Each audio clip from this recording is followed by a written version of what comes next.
see Felix. Maybe they can see better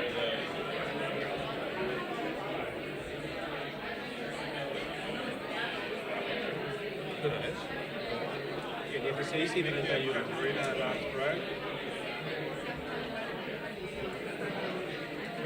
Left in first row. Clear. Please. Go ahead. Brilliant. Yeah.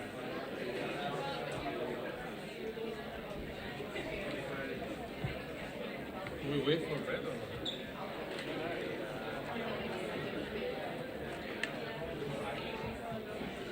Still waiting for red.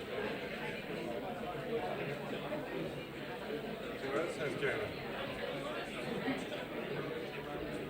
Go? Shall we go? We wait for Brett.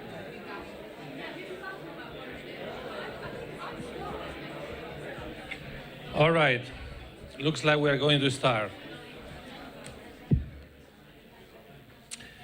It's great to be here. This is our 5th year.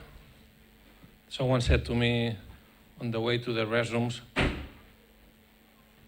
that is like a birthday. It's like a celebration, 5 years.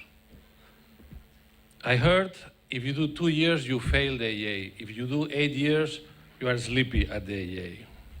So apparently 5, 6 years is the right kick. So we are Deep 18. Our office is Cloud 9, based in Barcelona. This is the best school in the world. That's for the new ones. The new ones moving in. But to keep it the best school in the world, it's a daily job. It's a weekly job. This is a living laboratory. This is Cloud9 work. This is Villanurbs. Villanurbs now has been appointed to join the collection at the CCA in Montreal. And it's a great honor to join in since the curator is Greg Lynn and he's asking us to do so. This is very much our business card. Every meeting we go, every trouble there is, we do these photos on the table, everyone shuts down. Yes, we can. Yes, we can. Fully digitally fabricated, but these photos are 2007. So you were kids already. 2007, that's what we were doing. Show me what you can do. Show me what you can do. But that's tomorrow's meeting. That's tomorrow's meeting. So that's where we would like to be. But we're here. This is what people likes to buy.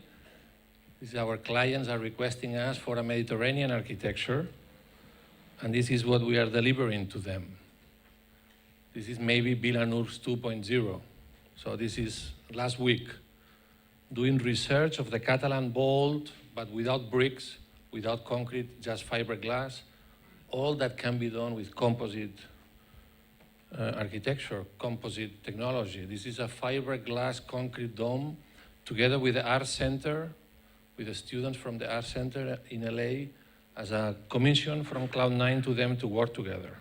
It's a textile wood form that produces this liquid concrete dome inside. This is our office. We work here at the Media ICT building.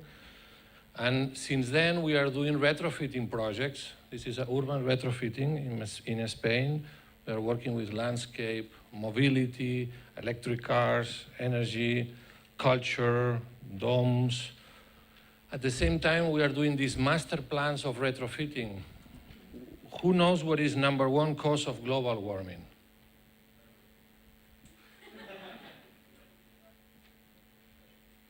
Wow, that's a big silence. Cows is 2. So methane is 2. That was a good one. #1 is buildings. Cities consume 80% of our energy. Buildings, buildings, buildings. Buildings emit 40% of the CO2 emissions. All right? So we need to do these master plans where we address architecture, mobility, cars, agriculture, methane.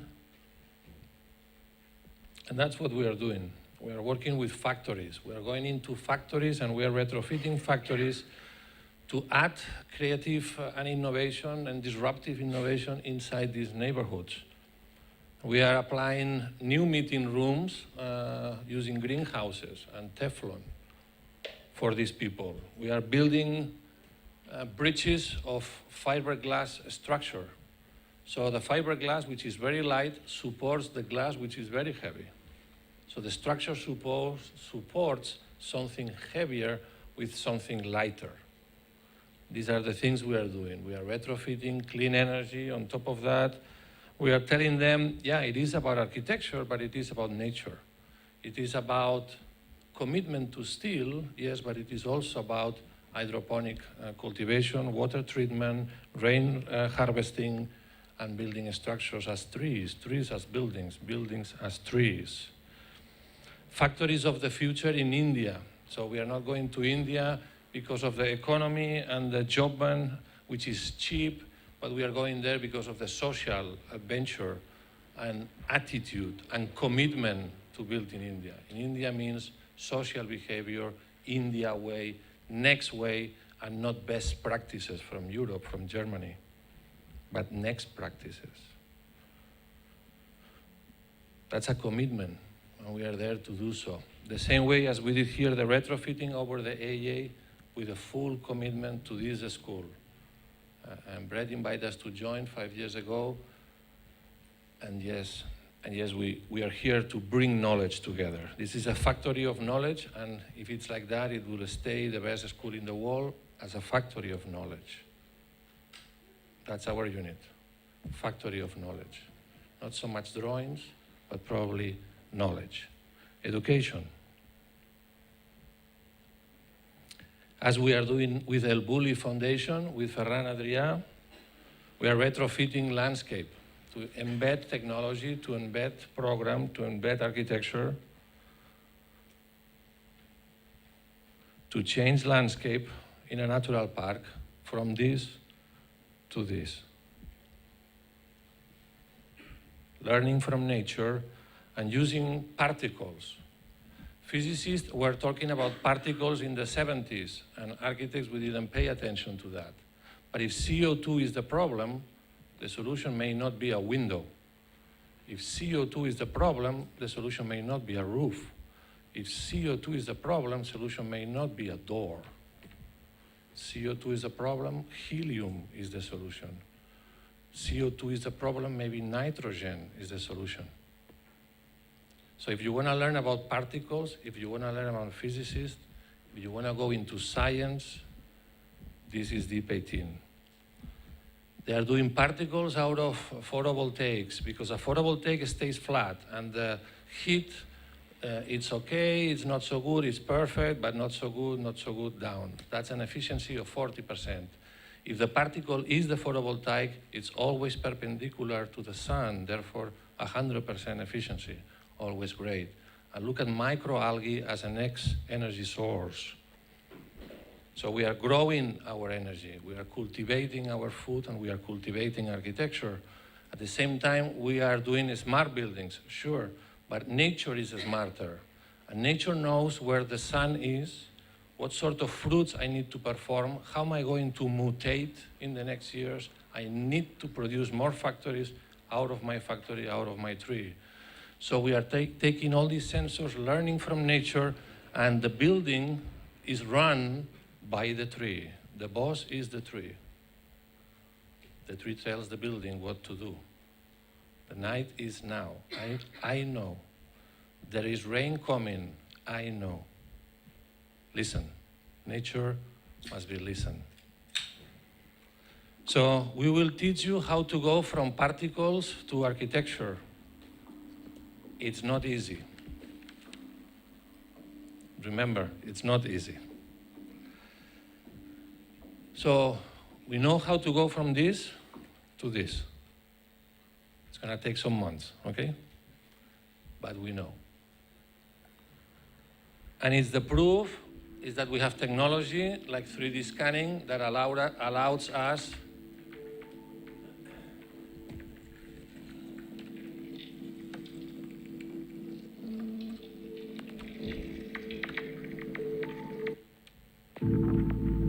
so this music is for the sleepy ones.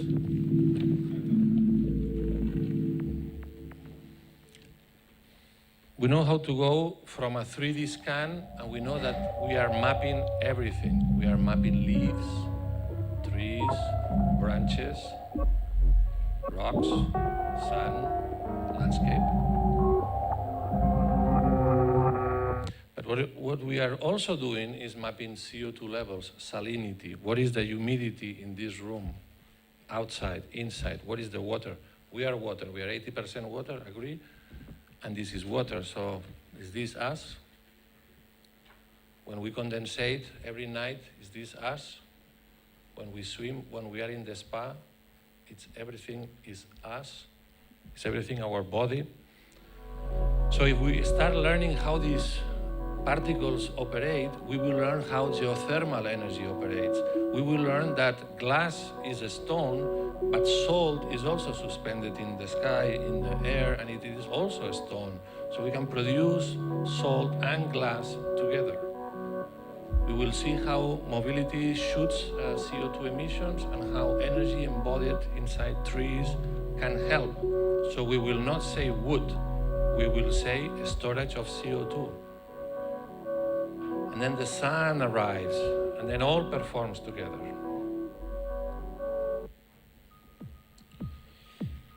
Let me have Pablo and Felix and Joanna as part of our team. We have a question. Can the pace of technology progress continue to speed up indefinitely? Yes. Achieving the computational capacity of the human brain. This year, Deep18 is embracing the concept of singularity, the merger of human technology with human intelligence, the fusion of our brains with the greater capacity, speed, and knowledge of computers. The intelligent destiny of the Earth will depend on how this information is accessed, managed, visualized, and designed by the Architectural Association volunteers joining Deep18. We will experiment singularity in our own bodies for the benefit of a more sustainable and empathic world. Deep18 starts the singularity moment with the study of big data supplied by the technological centers Technalia, NGOs, EOs, using the open source program processing in the first weeks of the year. So what you see on the screens is how we, Deep18, apply this data in previous years and how we organize ecologies through algorithms, computing, coding. For those ones that there's always this question, we will start completely without any kind of knowledge from scratch, and we will work on these workshops from the first week. You will see. What is this, Pablo? Yeah. This is results of the sound of the interaction of particles through sound. We use particles also to interact with the external world. That's what you see, what you saw previously in the animation of Dunias. We merge real environments with virtual environments. Yeah, artists work. And this is? We have interaction of flocks, bird flocks with the environment and with the air. And we were studying, in this case, how energy is efficient for these ecologies and how they move using the atmosphere and using the different temperatures of the atmosphere. As well as Tommy's behaviors maps of flocks of insects looking for food in light, dense areas of the cities, and how this was creating a microcosmos.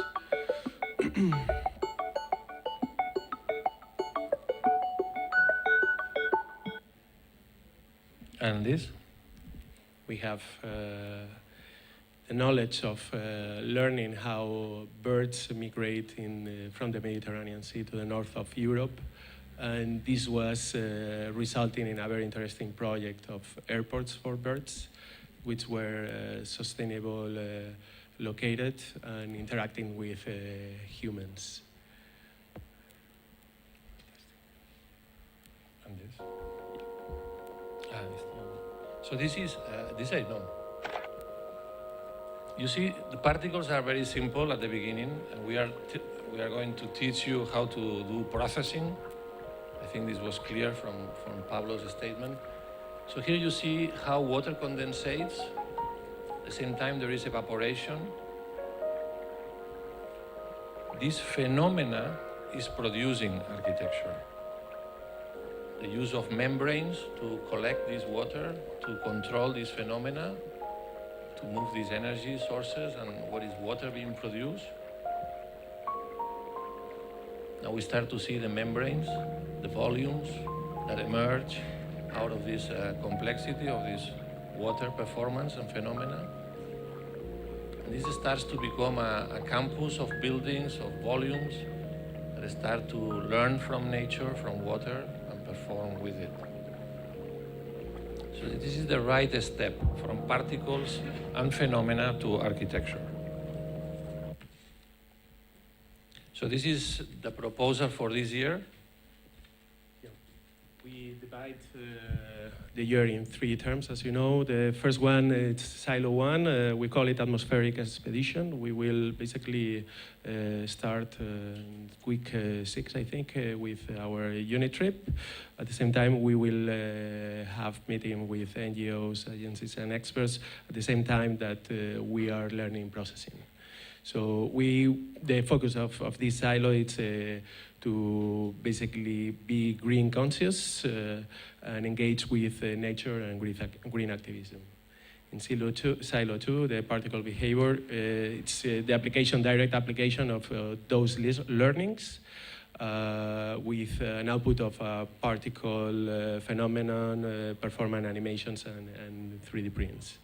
And in Silo 3, the global warming scenario, we will apply this learning into a real scenario that you will be choosing together with your tutors. It's an open scenario, open projects. We don't fit in specifically one agenda or one location.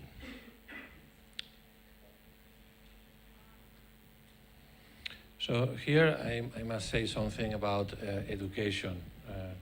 We have Brett here and the team, and so this is a learning curve.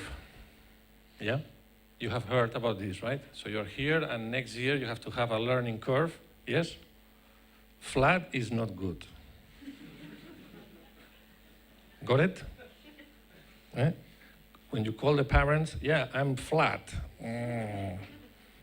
And you talk to your friends, it's a flat year. So what does it mean, learning curve? Every year we do a small provocation in this moment of the year, presenting the unit. So, you know, there is best units and there is worst units.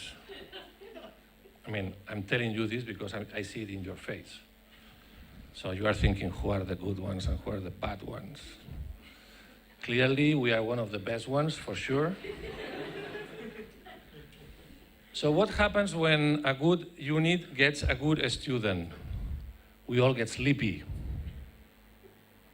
I like you, I like you, I like you, I like you, I like you, I like you, I like you, I like you, I like you. No tension, no factory, no knowledge. Sorry, guys. It's like that. Bad units get the worst students, of course. They also get sleepy. I don't like you, I don't like you, I don't like you, I don't like you, I don't like you, I don't like you. Yeah. 1 year, I don't like you, you know. It's not a internet dating thing, 1 year, okay? But we have a great team here supporting the academic support, and there is no more suicides because of that. Roberta and Belinda, they are warm people. What I'm proposing you is, as other people are doing in terms of education, is that we as a good unit, we only take bad students. Okay? Seriously. I'm asking the rest of the units, the good units, to only take bad students. Seriously. Seriously. Okay?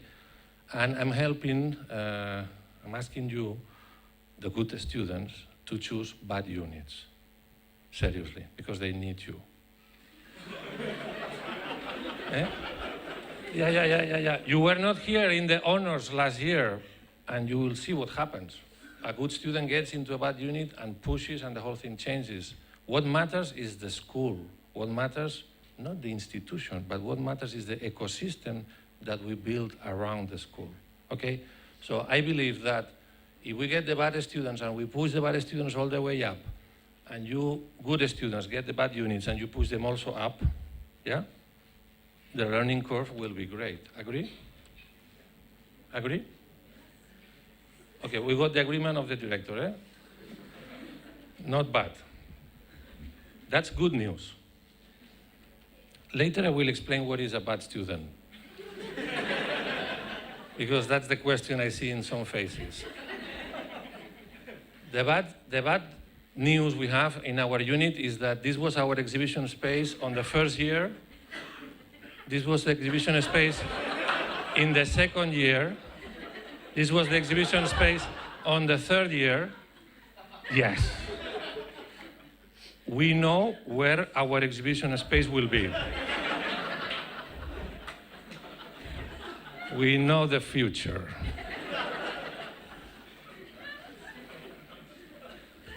That's a bad student. So that's the guys we like.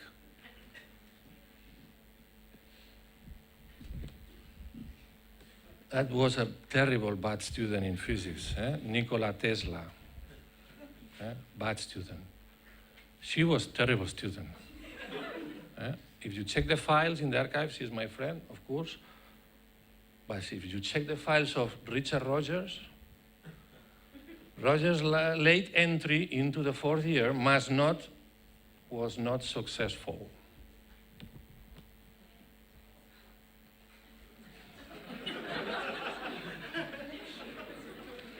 This is what we did with Atta. We got the worst guy ever. He loved meat. We changed him into a vegetarian. And he did the most important vegetarian ever project here at the end. He got honors by the students. Last year we had 2 students in 5th year. One got honors, Joanna is here, and she also got the Foster Award, Foster Prize.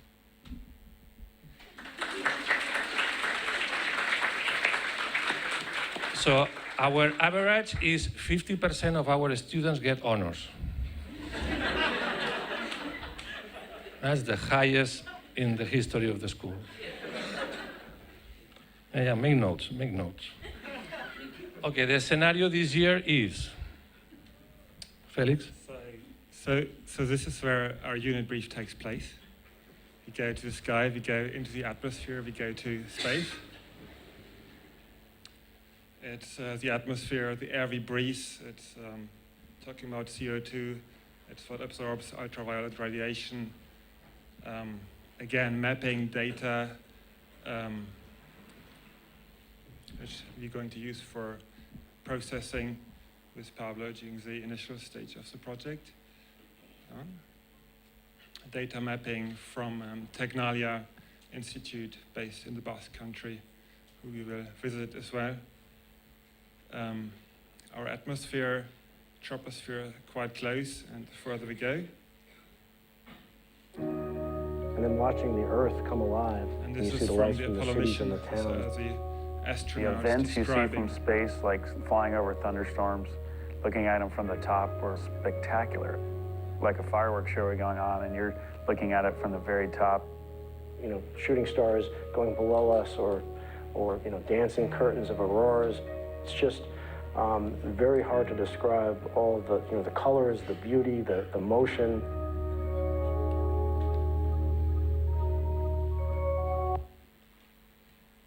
And of all the developed nations, few have pushed harder than Germany to find a solution to global warming. This is last week's article in the New York Times. And of course, as the Energy Attack Unit, we will go and see whether this is reality. We will start our field trip in Germany. We will go to Helgoland in the North Sea. We will see such wind parks. We will also look through telescopes at the atmosphere. This is on the Tate. We will see the troposphere.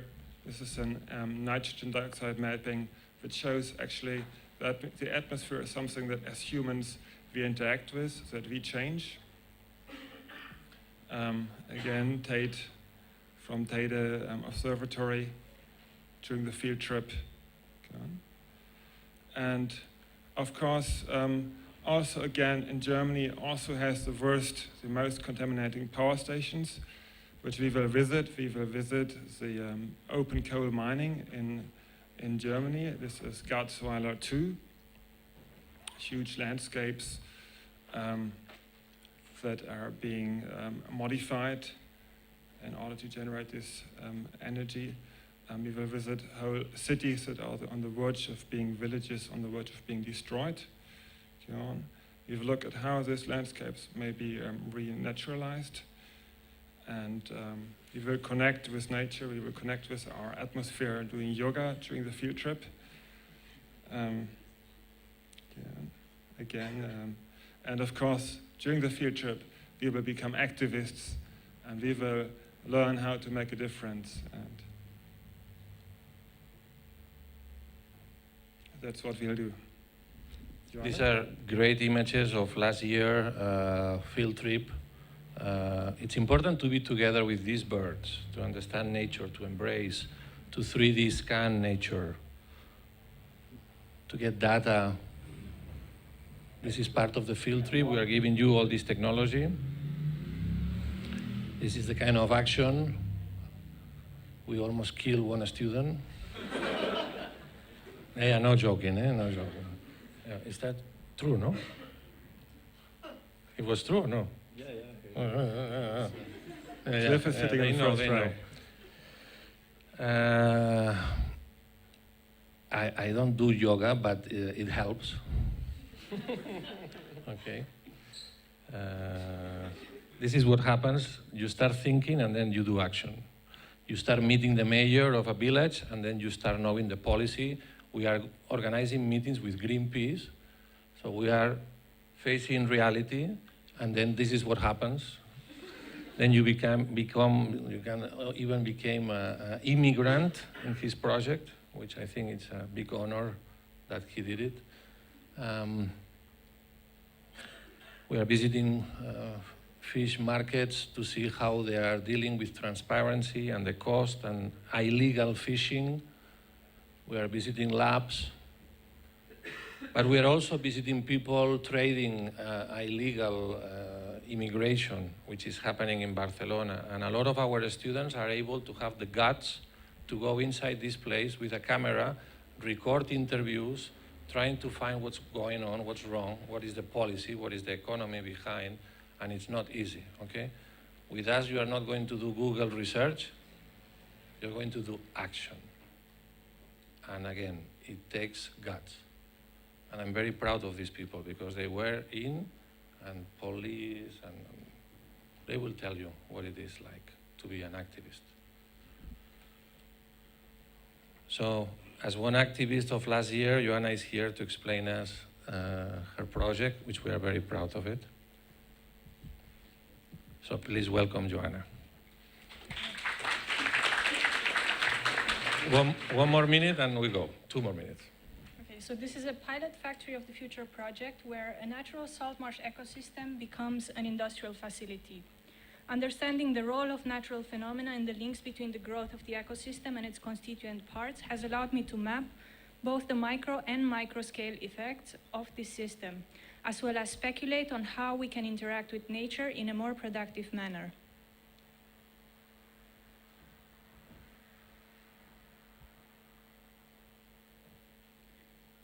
monitoring the ecosystem through on-site research activities, as well as using drone technology to map natural processes in real time, allow for a better understanding of the potential uses of naturally occurring phenomena, such as the process of evaporation shown here.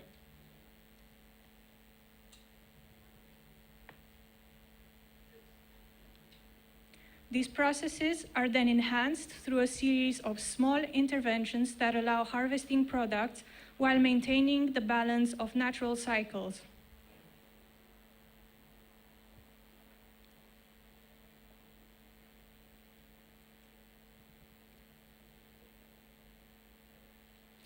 The salt marsh factory of the future is therefore a natural system that yields industrial products such as organic fertilizers, biofuels, paper, or dietary supplements.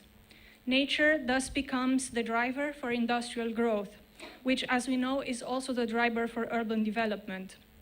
The question that remains is whether we are willing to challenge our beliefs and imagine a future no longer dependent on the evolution of the machine, but on that of our ecosystems. Thank you. Great, thank you.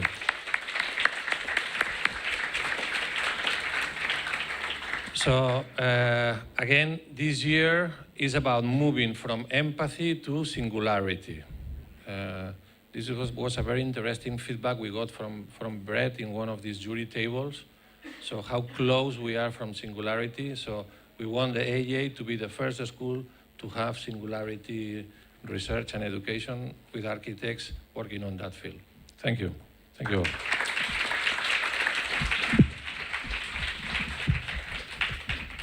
Great.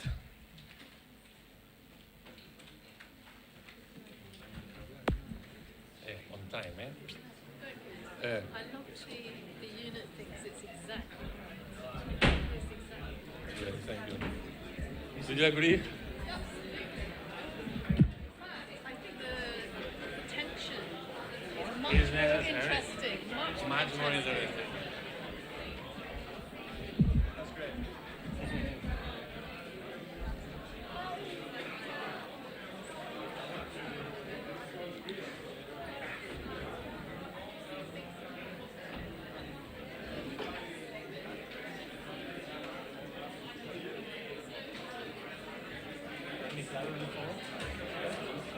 Yeah, that's fine. But let me plug it before because you have to change the resolution.